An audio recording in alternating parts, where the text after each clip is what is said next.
Sumatera Jambi, Sumatera Selatan masih dipadati kendaraan roda 4 dan roda 2. 6 hari pasca Hari Raya Idul Fitri 1444 Hijriah, arus balik melalui pelabuhan LLASDP meningkat hingga 3.200 penumpang.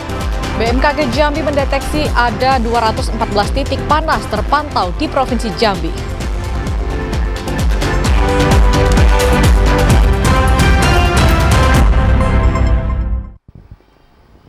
Assalamualaikum warahmatullahi wabarakatuh. Terima kasih Anda masih setia menyaksikan Jambi hari ini, edisi Sabtu 29 April 2023. Dan selain 3 topik utama tadi, redaksi kami juga telah menyiapkan sejumlah informasi penting dan menarik lainnya untuk Anda. Bersama saya Dapot Silalahi. Dan saya Septinita, inilah Jambi hari ini selengkapnya.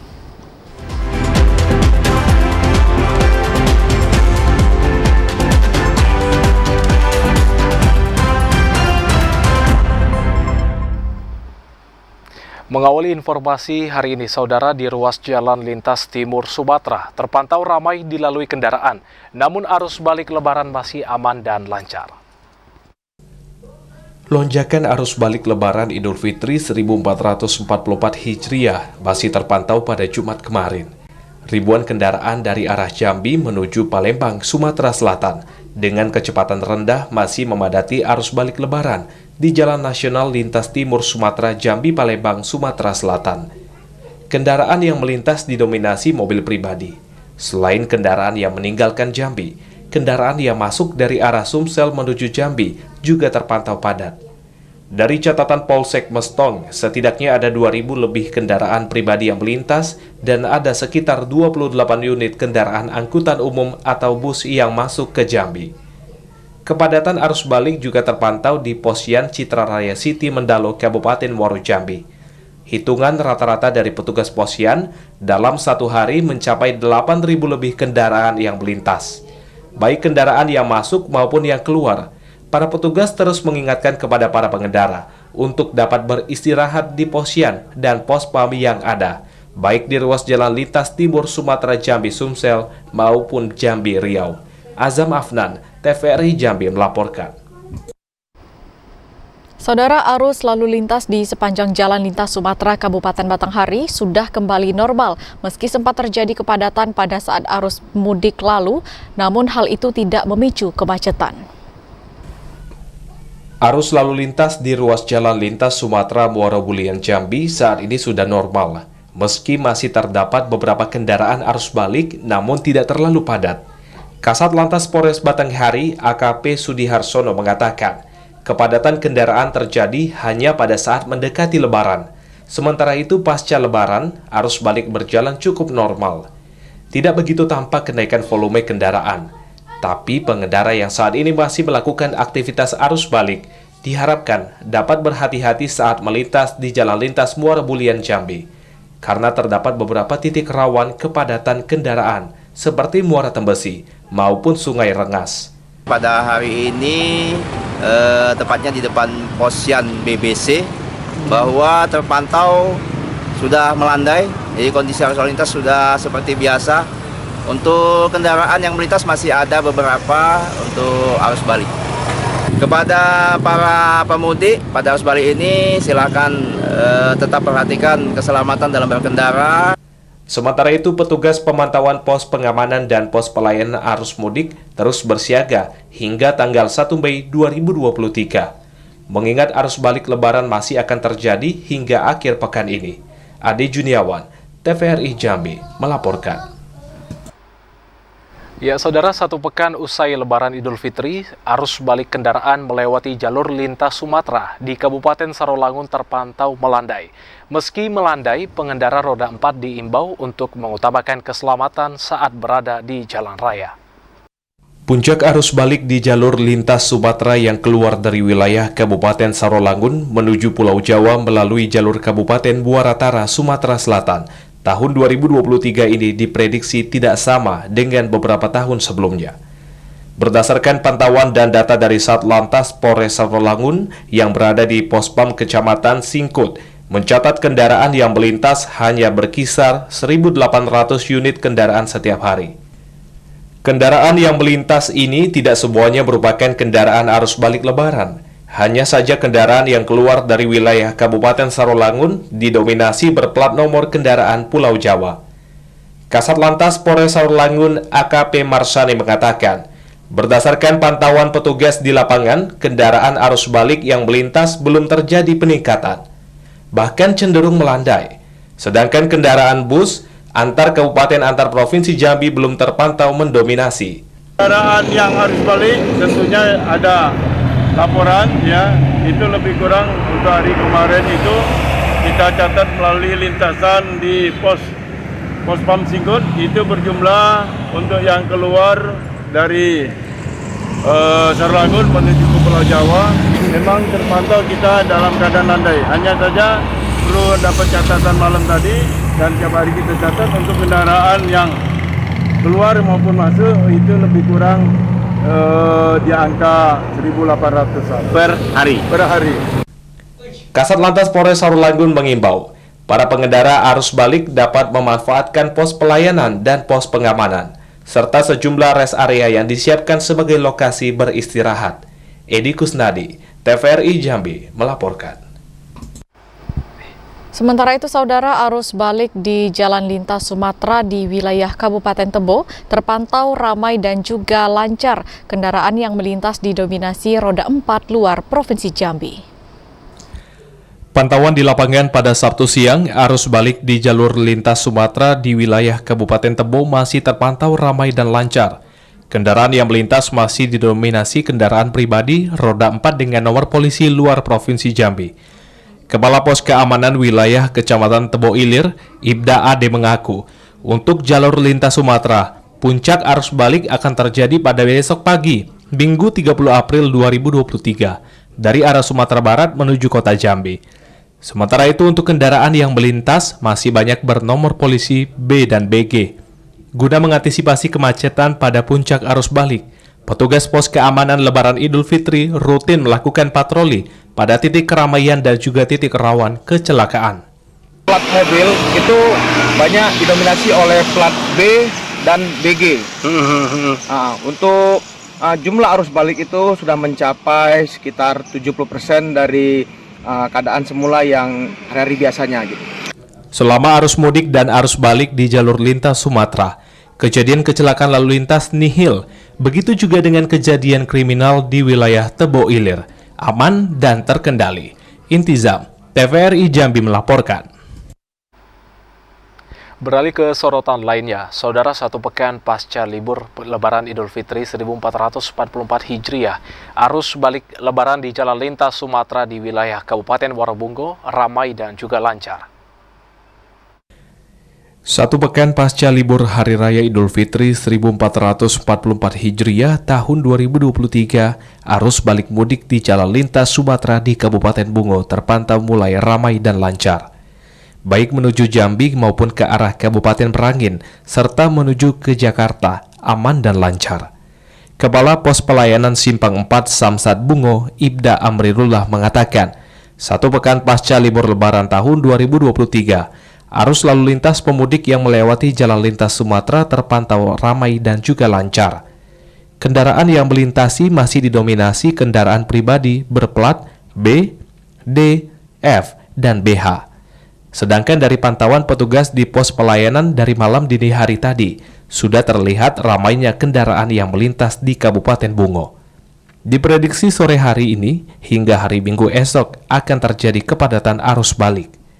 Jadi pantauan kami selama ini untuk arus mudik H+7, jadi untuk terutama pada hari ini, hari Sabtu, jadi arus mudik meningkat 65% atau 75% daripada seperti biasanya. Karena arus mudik pada hari Sabtu ini sangat peningkatan. Diperkirakan arus mudik yang sebenarnya pada hari Sabtu dan hari Minggu. Puncak arus balik diprediksi terjadi mulai hari ini, Sabtu dan Minggu, dari Sumatera menuju Pulau Jawa. Selama arus balik tahun 2023 ini, pihak Polres Bungo pun terus memantau sejumlah pos pelayanan dan pos pengamanan. Murni Handi, TVRI Jambi melaporkan.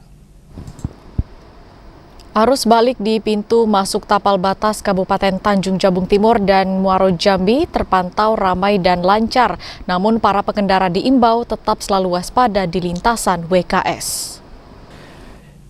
Arus balik Lebaran 1444 Hijriah, 6 hari setelah Lebaran di Jalan Lintas Jambi Muara Sabak, tepatnya di Desa Rantau Karya, Kecamatan Geragai, Kabupaten Tanjung Jabung Timur, terpantau aman, lancar, dan lenggang. Intensitas kendaraan yang melintasi didominasi oleh plat Provinsi Jambi. Banit Lantas Polres Tanjung Jabung Timur, Bribka Fazri mengatakan, pada malam hari armada yang melewati Jalan Lintas Jambi Muara Sabak cenderung dilintasi kendaraan roda 4, seperti minibus. Bagi para pengendara yang masuk ke arah Kabupaten Tanjung Jabung Timur maupun sebaliknya, diharapkan tetap menjaga kecepatan kendaraannya, guna meminimalisir terjadi laka lantas. Mengingat di jalan lintas, WKS kerap terjadi kecelakaan lalu lintas karena minim penerangan di malam hari. Selain itu, jika pengendara merasakan kelelahan ataupun mengantuk, diminta untuk segera menepi ke pos PAM Geragai untuk beristirahat maupun diperiksa kesehatannya. Selama pantauan dari arus mudik hingga balik, wilayah Kabupaten Tanjung Jabung Timur nihil terjadinya kecelakaan lalu lintas. Situasi arus mudik dan arus balik di pos PAM Geragai Polres Tanjung Jabung Timur terpantau aman, lancar, dan berkesan. Adapun mayoritas kendaraan yang melintasi Kota Jambi menuju Muara Sabak, begitupun sebaliknya, mayoritas menggunakan plat BH atau dari Provinsi Jambi. Dan kami juga menghimbau kepada para pengemudi bila merasa kurang fit atau kurang enak badan, bisa mengecek kesehatan dan juga beristirahat di pos PAM Geragai Polres Tanjung Jabung Timur.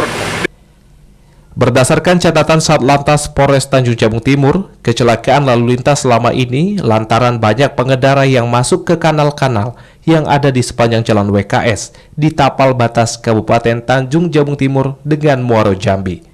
Kliva Patria, TVRI Jambi melaporkan. Arus balik melalui pelabuhan LLA SDP Kabupaten Tanjung Jabung Barat meningkat. 6 hari pasca Hari Raya Idul Fitri 1444 Hijriah, arus diperkirakan ada 3.000 penumpang yang tiba di pelabuhan LLA SDP.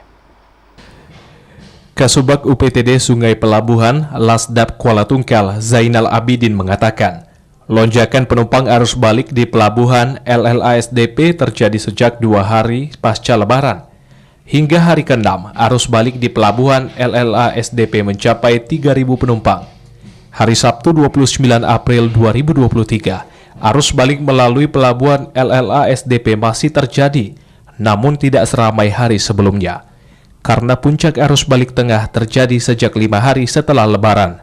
Dari data UPTD Pelabuhan LLA SDP, baik penumpang yang datang diperkirakan berjumlah 3.200 orang. Sedangkan yang berangkat 3.100 orang. Diprediksi arus balik masih terjadi hingga hari Minggu esok hari. Dari H+2 itu sampai sekarang tidak signifikan melonjaknya, standar, tapi ada kenaikan sedikit. Itu kurang lebih ada kedatangan 3.200-an dan keberangkatan penumpang ada 3.100-an lebih. Sementara itu, selama arus balik terjadi, dipastikan armada kapal speedboat maupun kapal cepat selalu ada di pelabuhan LLA SDP. Armada kapal tetap standby melayani masyarakat yang ingin berangkat dengan berbagai tujuan, seperti Batam, Guntung, Tembilahan, Kaula Enok, dan beberapa wilayah di provinsi tetangga Kepulauan Riau, Kepri. Didi Haryadi, TVRI Jambi melaporkan. Saudara, Dinas Ketahanan Pangan Provinsi Jambi klaim harga dinas segar sapi segar turun pasca Idul Fitri. Informasi selengkapnya akan kami hadirkan usai jeda. Tetaplah bersama kami di Jambi hari ini.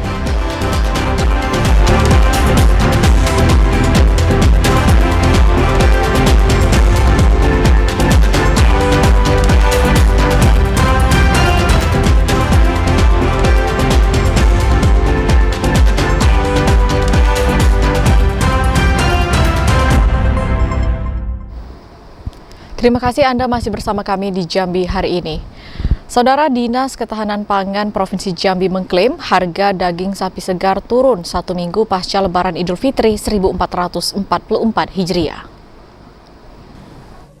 1 minggu pasca Idul Fitri 1444 Hijriah, Kepala Dinas Ketahanan Pangan Provinsi Jambi, Asraf mengklaim harga komoditas daging segar di Provinsi Jambi sudah turun setelah sempat melonjak di kisaran angka Rp155.000 per kilogram. Berdasarkan hasil pemantauan yang dilakukan di wilayah Kota Jambi dan Kabupaten Bungo, daging sapi segar kini sudah dijual di kisaran Rp140.000 per kilogram. Harga jual daging segar ini dinilai sudah jauh menurun jika dibanding pada periode menjelang Lebaran lalu. Selain komoditas daging, Asraf menjamin harga-harga komoditas bahan pangan lainnya juga stabil pasca Idul Fitri. Bahkan untuk komoditas cabai yang sempat menjadi pemicu inflasi di Provinsi Jambi, pasca Lebaran harganya menjadi sangat terjangkau. Dari catatan Dinas Ketahanan Pangan, harga jual cabai merah saat ini berada di kisaran Rp24.000 per kilogram. Asraf menekankan, selain memastikan harga-harga kebutuhan pokok masyarakat dalam kondisi stabil, pihaknya juga menjamin stok komoditas bahan pangan dalam kondisi aman dan mencukupi kebutuhan masyarakat. Pemantauan tim kita di lapangan, terutama di pasar-pasar induk yang menjadi sampel BPS, itu harga terutama di komoditas-komoditas yang kemarin sempat naik seperti daging, sekarang sudah mulai turun. Ya.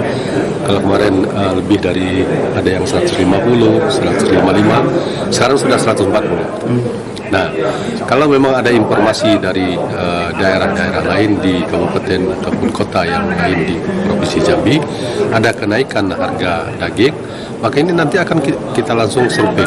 Ya, kita akan langsung ke lokasi, kita akan operasi untuk kita berikan alternatif kepada masyarakat untuk daging beku. Ya. Karena daging beku cukup tersedia di Bulog, cukup ada, ya, baik daging beku sapi maupun daging beku kerbau. Artinya pasca 1 minggu Lebaran ini harga kebutuhan pokok semuanya stabil? Ya, jadi malah ada yang menunjuk beberapa komoditas, ada yang malah menurun gitu. Asraf juga menyampaikan untuk memastikan ketersediaan bahan pangan terus dalam kondisi terkendali, masyarakat diminta segera melaporkan ke dinas terkait jika menemukan adanya lonjakan harga bahan pangan di pasaran. Randy Arta, TVRI Jambi, melaporkan. Saudara, pasca Idul Fitri 1444 Hijriah, harga kebutuhan bahan pokok di Pasar Keramat Tinggi Muara Bulian Batanghari berangsur normal. Ini dibuktikan dengan harga daging yang turun signifikan. Harga sejumlah kebutuhan bahan pokok di Kabupaten Batanghari yang sempat melonjak saat mendekati Lebaran Idul Fitri kini berangsur normal. Seperti harga cabai merah yang sempat dijual dengan harga Rp35.000 per kilogram, kini turun menjadi Rp20.000 per kilogram. Selain itu, untuk daging sapi segar yang sempat tembus di angka Rp160.000 sampai Rp180.000, kini turun menjadi Rp130.000 per kilogram. Penyuluh Perindustrian dan Perdagangan Dinas Perdagangan Koperasi dan UKM Batanghari, Dike Dwitia Arza, menyebutkan pasca Hari Raya Idul Fitri, hampir rata-rata harga jual bahan pokok turun. Ini karena stok atau persediaan bahan pangan melimpah di pasar, sehingga mampu memenuhi permintaan konsumen.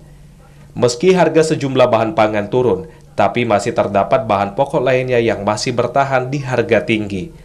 Seperti bawang merah dijual Rp38.000 sampai dengan Rp40.000 per kilogram, serta cabai rawit hijau dijual Rp35.000 per kilogram. Ade Juniawan, TVRI Jambi melaporkan. 1 pekan pasca Hari Raya Idul Fitri, harga pangan di Pasar Tanjung Bajure, Kota Sungai Penuh terpantau kembali stabil. Hal ini karena banyaknya petani sayuran siap memasuki masa panen. 1 pekan pasca Hari Raya Idul Fitri, harga kebutuhan pokok di Pasar Tanjung Bajure, Kota Sungai Penuh kembali stabil, seperti harga cabai merah. Saat ini dijual dengan harga Rp20.000 hingga Rp24.000 per kilogram. Untuk bawang merah dijual dengan harga Rp20.000 per kilogram, harga kentang dijual Rp12.000 per kilogram, dan bawang putih dijual Rp28.000 per kilogram. Stabilnya harga sejumlah kebutuhan pokok itu sudah terjadi sejak 3 hari yang lalu. Meski pada 2 hari sebelum Lebaran, harga kebutuhan pokok sempat mengalami kenaikan. Seorang pedagang, Junaidi, mengatakan, saat ini harga sembako sudah kembali normal, meski sempat mengalami kenaikan jelang Hari Raya Idul Fitri. Memang ada kenaikan, barangnya kan ada kosong. Sekarang barangnya mulai normal, mulai turun. Berapa aja beda jual? Jual 20, 24. Kalau bawang merah? Bawang merah masih biasa 20. Iya. Sekarang belum ada. Berapa habis sekarung cabai kalau sehari? Setengah karung lah. Berarti belum ada peningkatan ya? Belum ada. Karena masih lebaran kan. Junaidi menyebutkan untuk pasokan sejumlah kebutuhan pokok dan sayuran juga kembali normal karena banyak petani sayur siap memanen hasil tanamnya. Ilwan, TVRI Jambi melaporkan. Ya, Saudara, pasca Hari Raya Idul Fitri, pihak Dinas Ketenagakerjaan dan Transmigrasi Provinsi Jambi menerima 16 laporan dari posko pengaduan yang belum membayar THR untuk karyawannya. Pasca Hari Raya Idul Fitri 1444 Hijriah tahun 2023, ada perusahaan yang belum membayar tunjangan Hari Raya atau THR karyawan. Pengaduan tersebut diterima posko pengaduan THR di Snaker Trans Provinsi Jambi secara online dan juga offline. Dinas Ketenagakerjaan dan Transmigrasi atau Disnaker Trans telah menerima 16 laporan dari posko pengaduan THR. Dari laporan tersebut, ada 2 perusahaan yang membayarkan THR tidak sesuai dengan ketentuan. Sementara itu 14 perusahaan yang dilaporkan lainnya sudah diselesaikan. Karena pihak perusahaan yang telah membayarkan THR karyawan secara utuh, pihaknya juga telah melakukan pemanggilan pada perusahaan tersebut yang belum melunasi THR. Sejauh ini belum ada sanksi yang diberikan kepada pihak perusahaan. Pasalnya, Disnaker Trans masih mengutamakan mediasi agar perusahaan melaksanakan aturan yang telah dibuat Kemenaker dan Gubernur Jambi terkait pembayaran THR. Bukan 16 kasus pengaduan. Dan ini semua sudah kita tindak lanjuti. Namun karena ada satu kasus tentang ada kaitan dengan PHK ya, sehingga proses setelah Lebaran ini. Artinya THR mereka sudah tuntas ya? Sudah selesai. Ada mungkin ada masalah peraturan, ada masalah tidak taatan juga ya ada ya. Dan persepsi peraturan juga ada. Artinya kita nggak sampai memberikan sanksi kepada tidak. Belum ada sanksi, artinya mereka sudah langsung melaksanakan. Disnaker Trans Provinsi Jambi akan memberikan sanksi administratif jika masih ada perusahaan yang tidak melunasi THR hingga 5 Mei 2023. Joko, TVRI Jambi melaporkan. Meski jumlah pengunjung kompleks percandian Muaro Jambi meningkat, namun tidak berdampak besar bagi pendapatan para tukang bentor dan sewa sepeda. Tukang bentor mengeluhkan turunnya pendapatan mereka dibandingkan libur Lebaran tahun 2022 lalu. Adanya kebijakan larangan bentor melintas di kawasan Candi Tinggi dan Candi Gumpung berdampak besar terhadap pendapatan para tukang bentor di kompleks percandian Muaro Jambi. Pada momentum libur Lebaran Idul Fitri 1444 Hijriah, seorang tukang bentor, Aina, mengatakan, biasanya pada libur Lebaran tahun 2022 lalu bisa mendapatkan uang sekitar Rp1 juta per hari. Namun di tahun 2023 ini, mencari Rp200.000 pun sangat sulit. Turunnya animo masyarakat untuk menaik bentor menuju percandian diduga selain adanya larangan untuk melintas di 2 titik candi, ditambah dengan adanya kebijakan satu arah lalu lintas bentor dan sepeda menuju percandian. Biasanya kami kalau Lebaran, kalau yang sudah-sudah nih 1 hari 1 juta, kalau ini 200-nya susah. Sehari. Ini kemungkinan kenapa, Bu? Karena jalannya buntu Bang, nggak bisa satu arah. Oh, satu arah. Ya biasanya kan satu arah jalannya Bang kan. Ya. Kalau sekarang jalannya cuma satu itu, jadi macet. Turunnya pemasukan uang ini juga dirasakan oleh penyedia sewa sepeda yang ada di seputaran kompleks percandian Muaro Jambi. Mereka berharap ke depan kebijakan yang diambil pemerintah tidak merugikan mereka. mengingat bentor dan sewa sepeda sudah menjadi mata pencarian masyarakat setempat. Azam Afnan, TVRI Jambi, melaporkan. Saudara, tetaplah bersama Jambi hari ini karena kami akan kembali dengan sejumlah informasi lainnya dalam segmen advertorial. Di antaranya 300 personil Satgas Karhutla segera diterjunkan ke lokasi rawan kebakaran hutan dan lahan.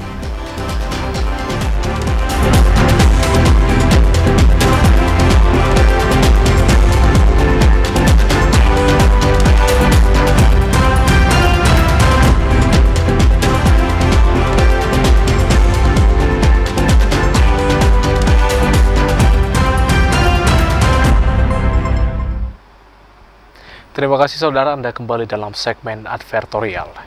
Saudara, 214 titik panas terpantau petugas BMKG 4 bulan terakhir. Titik panas itu terdapat di beberapa kabupaten kota di Provinsi Jambi. Salah satunya berada di Kabupaten Tanjung Jabung Barat dengan jumlah 102 titik panas. Badan Meteorologi, Klimatologi, dan Geofisika Jambi mendeteksi ada 214 titik panas terpantau di Provinsi Jambi. Titik panas itu tersebar di beberapa kabupaten kota di Provinsi Jambi dalam kurun waktu 4 bulan terakhir. Kepala Badan Meteorologi, Klimatologi, dan Geofisika Jambi, Ibnu Sulistiono mengatakan, dari data tersebut Kabupaten Tanjung Jabung Barat menjadi daerah terbanyak titik panas sejak awal Januari hingga April 2023. Dengan jumlah 102 titik panas, disusul Kabupaten Merangin 34 titik panas dan Sarolangun 25 titik panas. Meski saat ini Provinsi Jambi masih berpotensi diguyur hujan, namun petugas BMKG memprediksi titik panas tersebut masih dapat bertambah hingga beberapa pekan ke depan. Saat ini Provinsi Jambi telah menetapkan status siaga karhutla. Siaga itu dilakukan guna mengantisipasi bahaya yang dapat ditimbulkan dari kebakaran hutan dan lahan. Masyarakat pun diminta tidak membakar lahan jika ingin memperluas atau membuka lahan. Selain dapat merusak lingkungan, tersebut juga dapat membahayakan kesehatan manusia. Asar, TVRI Jambi, melaporkan. Ya saudara, guna mengantisipasi potensi kebakaran hutan dan lahan di awal musim kemarau, 300 orang personil Satgas Karhutla Provinsi Jambi segera diterjunkan ke lokasi rawan kebakaran. Guna mengantisipasi muncul titik api yang bisa menyebabkan kebakaran hutan dan lahan pada awal musim kemarau tahun 2023 ini, Satuan Tugas Karhutla Provinsi Jambi telah menyiapkan 300 orang personel gabungan untuk ditempatkan di titik-titik rawan kebakaran. Kepala Pelaksana Badan Penanggulangan Bencana Daerah Provinsi Jambi, Bahyuni Deliansyah mengatakan, 300 orang personel ini disiapkan untuk tahap awal, yakni dalam rangka pencegahan dan sosialisasi karhutla. Para personel tersebut direncanakan mulai turun ke lokasi rawan kebakaran pada minggu kedua bulan Mei tahun 2023 atau setelah pelaksanaan apel siaga darurat karhutla tingkat provinsi yang direncanakan dilaksanakan tanggal 8 Mei 2023. Bahyuni menyampaikan, jika dibutuhkan personel Satgas Karhutla yang sudah disiapkan bisa ditambah sesuai dengan kebutuhan berdasarkan instruksi Gubernur Jambi. Dari hasil pemetaan yang dilakukan, untuk wilayah Provinsi Jambi terdapat 7 daerah rawan karhutla, yakni 3 di daerah lahan gambut, yaitu Kabupaten Tanjung Jabung Timur, Tanjung Jabung Barat, serta Buaro Jambi. Kemudian 4 daerah di lahan mineral, mulai dari Kabupaten Sarolangun, Merangin, Batanghari, dan Tebo. Barat, Muara Jambi, karena itu relatif banyak gambut. Kalau Batanghari, Sarolangun, Merangin, Tebo itu kan dia mineral, gampang terbakar, gampang juga madamkan. Tapi kalau gambut sudah terbakar, madamkannya agak sulit. Dari perhitungan kita berapa personil disiapkan Pak nanti? Kalau tergantung, tapi kalau untuk pertama ini mungkin sekitar 300 dulu. Kan dia yang pertama pencegahan, yang kedua sosialisasi dulu. Kita lihat sirkulasinya ketika memang cuaca semakin panas, tidak terkendali, nah, Pak Gubernur nanti bisa sebagai kepala daerah minta bantuan kepada TNI Polri untuk menambah pasukan. Kan instruksinya sudah jelas bahwa Incident Commander dipegang oleh Bapak Gubernur. Artinya untuk 7 tempat tadi itu? Tempat-tempat tadi itu? Ya. Sejak awal tahun 2023, wilayah Provinsi Jambi hingga saat ini masih nihil catatan karhutla. Kondisi lahan yang basah akibat hujan yang terus mengguyur, titik-titik api yang muncul dapat dikendalikan dengan baik. Randy Arta, TVRI Jambi melaporkan. DPRD Kabupaten Sarolangun menyerahkan sepenuhnya penetapan penjabat Bupati Sarolangun ke Mendagri dan pemerintah pusat. Siapapun yang akan dipilih dari semua usulan yang disampaikan akan diterima dengan legowo. Masa jabatan penjabat Bupati Sarolangun akan berakhir tanggal 22 Mei 2023. Sesuai dengan aturan dan ketentuan yang ada, PJ Bupati menjabat dapat diperpanjang atau diganti dengan penjabat Bupati Sarolangun yang baru. Surat Kemendagri kepada Ketua DPRD Sarolangun meminta pihak Dewan mengusulkan 3 nama calon penjabat atau PJ kepala daerah. 3 calon tersebut harus dinilai secara cermat, arif, dan bijaksana untuk kepentingan rakyat, tanpa mengutamakan kepentingan golongan. Ketua DPRD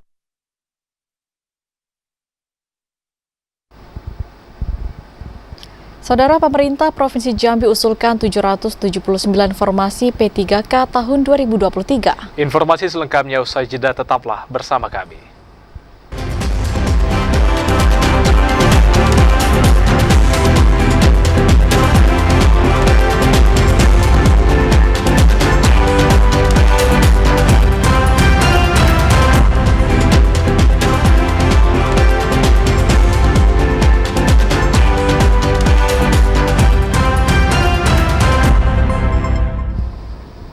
Terima kasih Anda masih bersama kami di Jambi hari ini. Saat ini kesadaran masyarakat untuk pergi ke posyandu masih rendah, padahal posyandu merupakan salah satu garda terdepan dalam mencegah stunting. Posyandu atau pos pelayanan terpadu merupakan garda terdepan untuk membantu memastikan tumbuh kembang anak di Indonesia. Sayangnya, saat ini masih ada sebagian ibu-ibu menganggap posyandu hanya tempat untuk mendapatkan imunisasi, sehingga banyak yang meninggalkan posyandu setelah imunisasi lengkap. Kepala Puskesmas Sabak Barat, Ana Martina mengatakan, saat ini ada 21 posyandu yang tersebar di Kecamatan Muara Sabak Barat yang merupakan garda depan dalam melayani masyarakat, terutama anak-anak. Hanya saja kesadaran masyarakat untuk datang setiap bulan ke posyandu masih rendah. Selain di bulan imunisasi pada Februari dan Agustus, padahal jika setiap bulan anak rutin dibawa ke posyandu, dapat memantau pertumbuhan dan perkembangan anak hingga usia 5 tahun. Kegiatan penimbangan berat badan rutin sangat penting untuk mengamati pertumbuhan yang terjadi pada anak, sehingga jika menemukan kasus kurang gizi, dapat segera ditangani untuk mencegah busung lapar dan stunting. Untuk mencegah timbulnya kasus gizi buruk, petugas posyandu di Kecamatan Muara Sabak Barat kerap melakukan jemput bola ke rumah masyarakat. Masyarakatnya itu yang rame sekalinya hanya di bulan Februari dan Agustus. Pengennya kami sebagai petugas kesehatan, di setiap bulan mereka masyarakat membawa dan menimbang bayinya yang 0 bulan sampai 5 tahun harusnya ya. Tapi kan masyarakat cuma datang itu ketika ada pengambilan pengambilan vitamin A, obat cacing, mereka yang lebih rame. Tapi kalau yang biasa kewajiban mereka yang harusnya setiap bulan datang, mereka tidak datang. Sementara itu, anak usia 5 tahun merupakan periode kritis kedua pada anak. Bila pertumbuhan anak tidak dipantau, bisa mengalami status gizi buruk.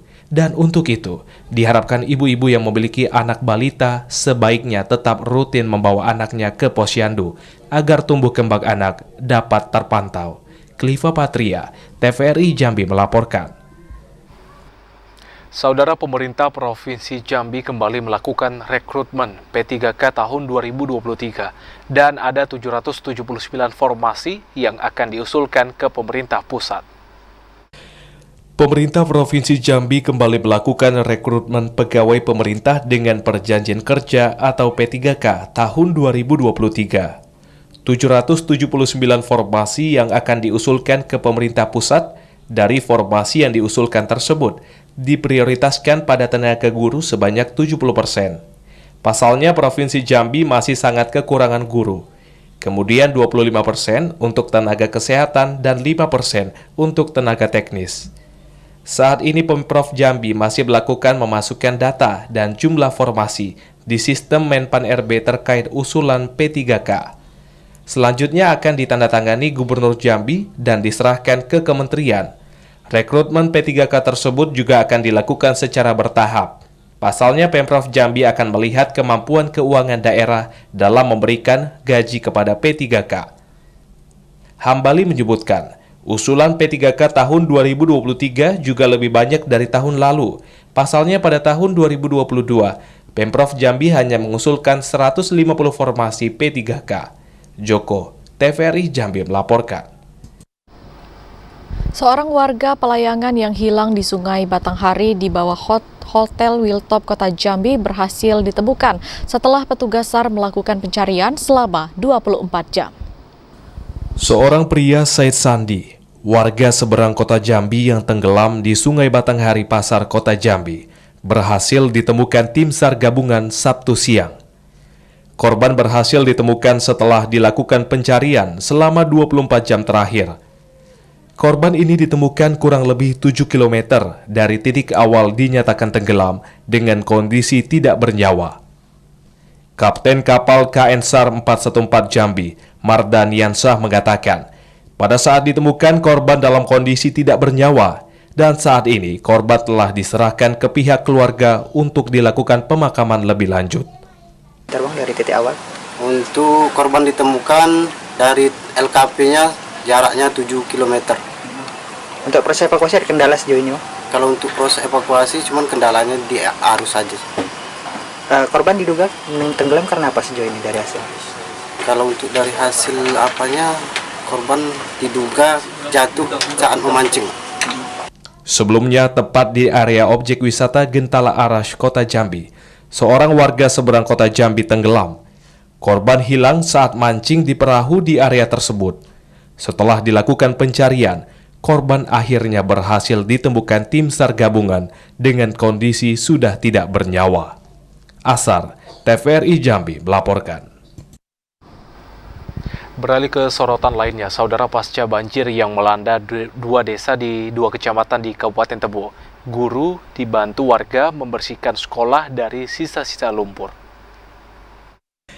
Sabtu pagi, para guru yang dibantu warga secara gotong royong membersihkan ruangan belajar maupun kantor di Sekolah Dasar Negeri 169, Dusun Lubuk Punggur, Desa Lubuk Mandarsa, Kecamatan Tengah Ilir.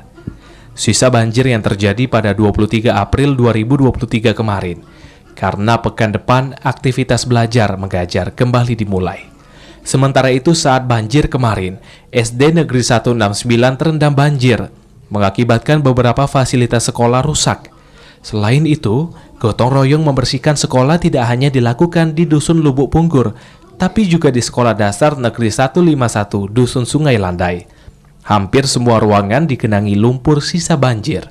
Komite Sekolah Dasar Negeri 169 Saimin mengharapkan pemerintah Kabupaten Tebo bisa membantu memperbaiki fasilitas sekolah yang rusak akibat diterjang banjir, seperti buku, bangku, komputer, maupun beberapa peralatan lainnya. Intisam, TVRI Jambi melaporkan. Saudara, tetaplah bersama Jambi hari ini karena kami akan kembali dengan sejumlah informasi dalam segmen Lintas Andalas. Di antaranya, hindari PHK massal honorer diusulkan diangkat P3K. Informasinya sesaat lagi.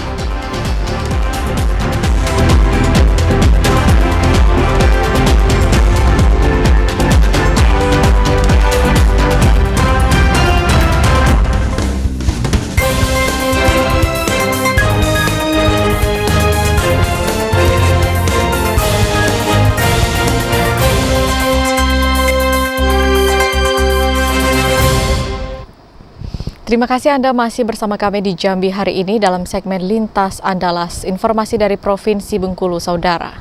Penghapusan tenaga honorer ditargetkan mulai dilaksanakan tanggal 28 November 2023. Untuk menghindari PHK massal, penghapusan tenaga honorer diusulkan dengan disertai pengangkatan P3K. Nasib ribuan tenaga honorer masih menjadi penyelesaian pemerintah Provinsi Bengkulu. Hapusan tenaga honorer ditargetkan terlaksana pada 28 November 2023. Seiring dengan telah terbitnya Surat Menteri PAN RB tahun 2022 Guna menghindari PHK, Ketua Komisi 4 DPRD Provinsi Bengkulu Edward Samsi mengusulkan penghapusan tenaga honorer agar disertai dengan pengangkatan P3K. Dirinya juga menekankan agar rencana ini tak membebani anggaran pemerintah daerah. Kalau memang informasi bahwa seluruh tenaga honorer ini akan diangkat, kita setuju. Nah, kalau memang dihapuskan begitu saja tanpa solusi, itu yang kurang kita sependapat. Nah, harapan kita, tujuan pemerintah pusat menghapus itu dengan mencari jalan tengah. Mungkin mengangkat tenaga honor yang ada ini menjadi tenaga P3K. Nah, konsekuensinya tentu belanja pegawai akan membengkak. Nah, pemerintah tidak mungkin mengambil keputusan itu memberi resiko kepada daerah. Saat ini pemerintah Provinsi Bengkulu masih menunggu arahan dari Menpan RB terkait opsi penghapusan tenaga honorer. Penghapusan tenaga honorer diharapkan tak melakukan PHK massal lantaran pemerintah masih membutuhkan tenaga honorer. Kita mengharapkan tidak ada karena THR kita kan memang dibutuhkan. Ya, cleaning service, jaga malam, supir, masih sangat dibutuhkan. Kalau tetap nanti akan diangkat, gimana soal anggaran? Kalau diangkat pasti ada hitungan penganggaran nanti. Di samping kita butuh, pasti pemerintah pusat akan memperhitungkan anggaran pembiayaannya. Sebab kalau dibebankan yang pada daerah dengan posisi kita sekarang, sudah jelas kita tidak mampu. Ya, bisa habis dengan ASN dan tidak. Sekretaris Daerah Provinsi Bengkulu Hamka Sabri memastikan nantinya jika penghapusan tenaga honorer disertai pengangkatan P3K, anggaran yang digunakan berasal dari pusat. Lucia Mayangsari, TVRI Bengkulu melaporkan. Kita beralih ke Provinsi Sumatera Selatan. Saudara, pihak BPBD Sumatera Selatan dan juga semua pihak untuk waspada terhadap potensi karhutla saat cuaca panas di musim peralihan ini. Cuaca panas yang sudah mulai terjadi di beberapa daerah di wilayah Sumatera Selatan saat ini berpotensi mengalami kebakaran hutan dan lahan. Kepala Bidang Penanganan Darurat Badan Penanggulangan Bencana Daerah BPBD Sumatera Selatan, Ansori, menghimbau untuk daerah yang sudah mulai memasuki cuaca panas dan sudah mulai terdeteksi titik hotspot seperti Ogan Komering Ilir, Musi Banyu Asin, Musi Rawas, dan Musi Rawas Utara untuk mewaspadai terjadinya kebakaran hutan dan lahan. Jadi untuk hotspot sebenarnya fluktuatif di beberapa daerah, hampir semua daerah bahkan terjadi hotspot. Tapi untuk jumlah yang cukup signifikan ini terjadi di Musi Rawas, kemudian Musi Banyu Asin dan Muratara. Dan memang daerah-daerah tersebut sebenarnya memang ada lahan gambutnya. Nah, ini yang patut kita waspadai. Artinya secara kondisi lahan ada beberapa wilayah yang menjadi perhatian seperti Ogan Komering Ilir, kemudian wilayah Musi Banyu Asin, kemudian Pali, Musi Rawas termasuk di dalamnya ada juga lahan gambutnya termasuk Pali. Jadi wilayah-wilayah tersebut tentu akan mendapat perhatian lebih ketika memasuki musim kemarau nanti. Pihak BPBD Sumsel saat ini terus berkoordinasi dengan BPBD di kabupaten dan kota agar melakukan upaya mitigasi kebakaran hutan dan lahan dengan mempersiapkan personil dan peralatan pemadam karhutla. Andi Muhammad Said, TVRI Sumatera Selatan melaporkan.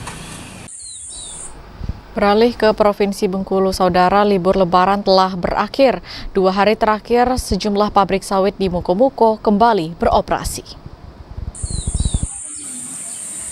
Kurang lebih seminggu cuti bersama pasca menyambut Hari Raya Idul Fitri 1444 Hijriah, sejumlah pabrik sawit atau pabrik crude palm oil di wilayah Kabupaten Muko-Muko sebelumnya telah mengeluarkan pengumuman jadwal tutup. Namun sejak 2 hari terakhir ini, sejumlah pabrik sawit kembali beroperasi seperti biasa. Analisis hasil pasar pertanian Kabupaten Muko-Muko, Supradinata menyampaikan, untuk jadwal penerimaan kembali pembelian buah sawit masyarakat sesuai permintaan pihak Dinas Pertanian Muko-Muko kepada pihak perusahaan CPO, terdapat 6 perusahaan CPO di Muko-Muko telah membeli sawit masyarakat seperti biasa, yakni PT USM dan PT DDP telah dibuka pada tanggal 25 April 2023. Kemudian PT PAS, PT SSS, PT MIL, dan PT BKN telah dibuka pada tanggal 26 April 2023.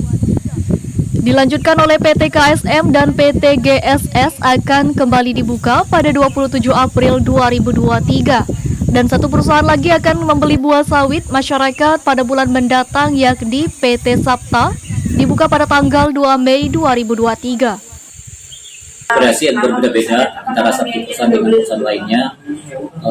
Mulai hari ini sudah ada pengiriman atau pembukaan kembali TBS untuk masyarakat ini beroperasi juga antara tanggal 25 sampai tanggal 2 Mei nantinya. Tanggal 2 Mei nanti mungkin di perusahaan ada di PT Sapta nanti tanggal 2 Mei. Sisanya itu ada antara tanggal 25 sampai tanggal 27 April 2023. Itu. Sejumlah pabrik sudah mengeluarkan pengumuman jadwal buka kembali pasca libur Lebaran dan selanjutnya pada para petani untuk mengatur jadwal panen sehingga TBS bisa dijual dan tidak terjadi penurunan harga di pabrik. Tim Liputan TVRI Bengkulu melaporkan.